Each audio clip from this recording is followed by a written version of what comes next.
Assalamualaikum warahmatullahi wabarakatuh. Selamat pagi anak-anak. Kembali lagi kita akan belajar untuk mata pelajaran prakarya dengan materi kerajinan bahan campuran. Perhatikan beberapa kerajinan di bawah ini. Kita lihat di gambar A, itu ada sebuah guci yang kalian tahu itu terbuat dari tanah liat. Ya, betul. Kemudian di gambar B, kalian lihat itu ada sebuah cincin batu akik.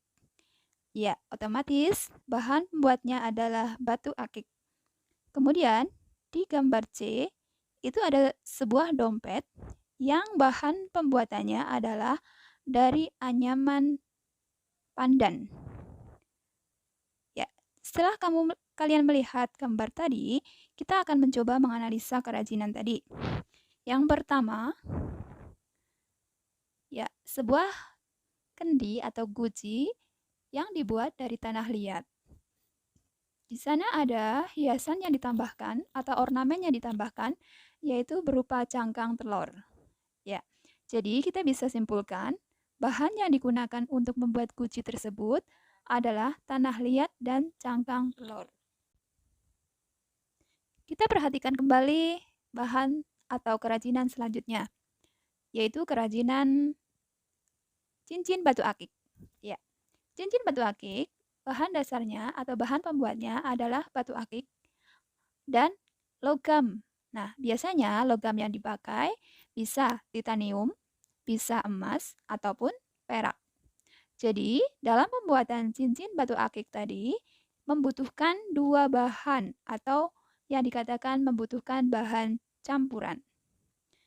Selanjutnya, dari analisa yang ketiga adalah dompet yang terbuat dari anyaman pandan. Dompet tersebut dihiasi dengan sulam pita. Ya, kalian tahu sulam pita adalah sulaman yang dibuat dengan menggunakan pita. Ya, jadi bahan yang digunakan adalah anyaman pandan dan pita.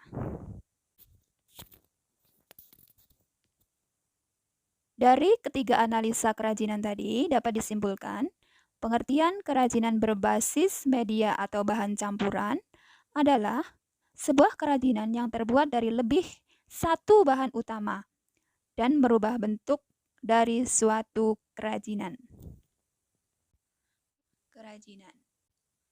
Kita lanjutkan. Alasan, ya. Alasan dari pembuatan kerajinan dengan media campuran adalah yang pertama, kekurangan media ketika membuat sebuah kerajinan. Jadi, kalau kita kekurangan media, kita bisa mencampur dengan media yang lain. Yang kedua, adanya sebuah bahan kerajinan yang terbuang sia-sia. Ini memanfaatkan bahan yang sudah ada, sehingga kita tidak menyia-nyiakan bahan yang kita punyai. Yang ketiga, meningkatkan harga jual melalui modifikasi bentuk kerajinan. Jadi dengan kita membuat satu kerajinan dengan mencampur bahan yang lain, itu akan meningkatkan harga jual dari satu kerajinan. Yang keempat, memberikan nilai seni lebih untuk suatu kerajinan. Ya, ini menjadi poin yang tidak boleh dilupakan. Jadi ketika kita menambahkan dengan media campuran, itu setidaknya memberikan nilai lebih atau memberikan nilai seni lebih untuk satu.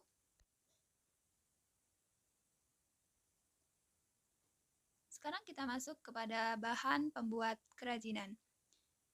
Untuk bahan pembuat kerajinan, kita sudah pernah belajar di kelas 7 dan kelas 8. Bahan kerajinan bisa kita ambil dari bahan alam. Contoh bahan alam, ada tanah liat, ada bambu, ada kayu, ada batu, ada kulit, ada biji-bijian, dan juga ada serat alam. Bahan pembuat kerajinan yang lain adalah bahan buatan. Untuk bahan buatan, kita bisa ambil dari sabun, lilin, kertas, kain, plastik, atau logam. Setelah kita mengenal bahan pembuat kerajinan, kita akan melihat tentang prinsip pembuatan kerajinan campuran. Prinsip yang dipakai dalam pembuatan kerajinan campuran yang pertama, menggabungkan dari berbagai bahan yang tidak memiliki reaksi kimia tertentu ketika dilakukan penggabungan. Jadi, syaratnya kedua bahan atau lebih yang kita gabungkan tidak memiliki reaksi kimia tertentu. Prinsip yang kedua, bahan yang digunakan terdiri dari berbagai jenis, artinya bisa lebih dari satu jenis. Yang ketiga, bahan dapat terdiri dari bahan yang homogen atau heterogen. Bahan yang homogen adalah bahan yang sama. Misalnya, kita gabungkan kayu jati dengan kayu mahoni, sama-sama terbuat dari kayu. Atau yang heterogen, kita buat dari dua bahan yang berbeda. Misalnya, kulit dengan logam.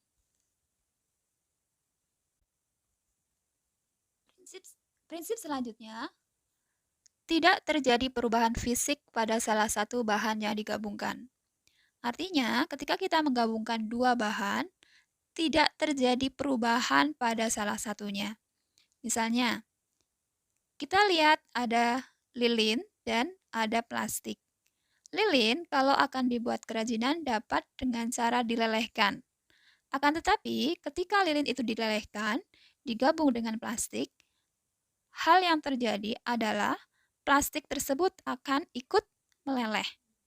Karenanya, penggabungan antara lilin dengan plastik tidak bisa dilakukan karena tidak sesuai dengan prinsip pembuatan kerajinan campuran, yaitu tidak terjadi perubahan fisik pada salah satu bahan yang digabungkan. Prinsip pembuatan kerajinan campuran yang selanjutnya adalah masing-masing bahan memiliki karakteristik sendiri yang saling mendukung terwujudnya keindahan atau estetika. Jadi, ketika dua bahan atau lebih itu digabungkan, akan lebih menambah terwujudnya keindahan. Prinsip yang selanjutnya adalah penggabungan bahan yang dilakukan harus dapat menyatu dengan bahan lainnya. Jadi harus menyatu. Ya. Demikian tadi prinsip pembuatan kerajinan bahan campuran. Kita lanjutkan pada cara pembuatan kerajinan campuran. Cara yang bisa dipakai untuk pembuatan kerajinan campuran, yang pertama, menyederhanakan bentuk dengan mengurangi atau menambah bentuk. Jadi di sini kita bisa menyederhanakan bentuk dengan cara mengurangi atau menambah bentuk pada produk kerajinan berbahan campuran. Contohnya kita lihat di sebelah kiri, ini ada sebuah tas yang sudah jadi tapi tidak dihias atau tidak divariasi dengan ornamen yang lain. Kemudian kita mencoba menambahkan ornamen lain berupa sulam pita. Jadi di sini, di gambar yang sebelah kanan, itu ada proses menambah bentuk. Cara pembuatan kerajinan campuran selanjutnya adalah merubah bentuk produk kerajinan yang berbasis media campuran atau biasa disebut deformasi.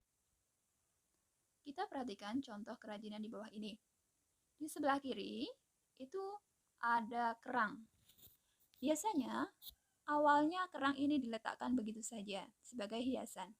Akan tetapi kemudian ada ide untuk merubah bentuknya dengan cara menambahkan logam sebagai penyangganya, sehingga kerang itu bisa berdiri di atas meja dengan penyangga yang sudah kita buat.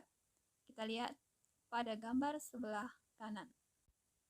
Demikian tadi cara membuat kerajinan berbasis atau berbahan media campuran. Kita akan belajar lagi untuk materi selanjutnya. Wassalamualaikum warahmatullahi wabarakatuh.